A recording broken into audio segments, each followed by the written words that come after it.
In 1975, NASA launched the Viking probe to Mars to photograph the surface of the planet.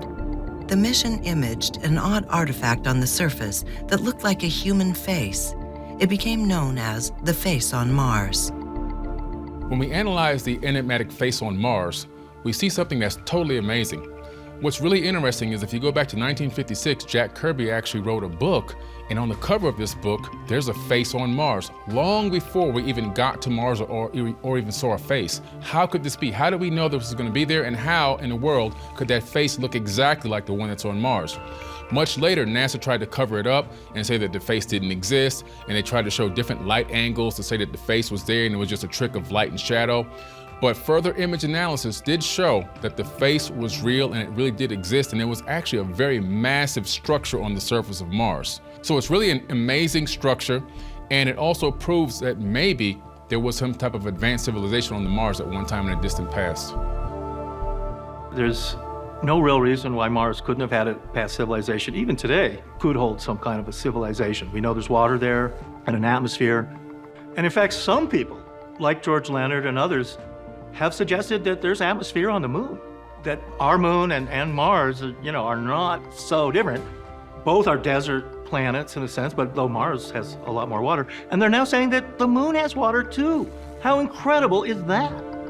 So the idea that even that I believe there is life on the moon, but that's going to be more of a high-tech, space-based type of thing. And that's probably what perhaps is on Mars too.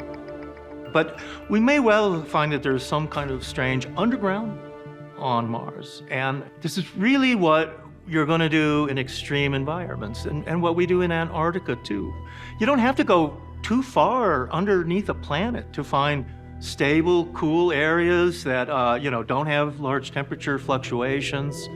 And it's quite possible with explosive devices to create giant glass-lined caverns in anywhere you want one, just by detonating a nuclear device of some kind.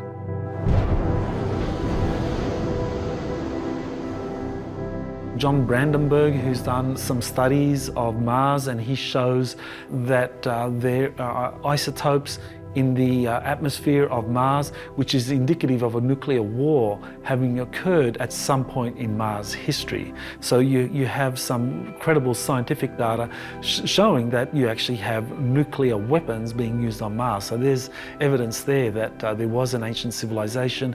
We know Richard Hoagland has done a lot of work in terms of identifying the face on Mars as being artificially created and pyramids on Mars being artificially created. So there's a lot of kind of information that you get from NASA images and NASA probes of Mars that support Mars actually once being populated.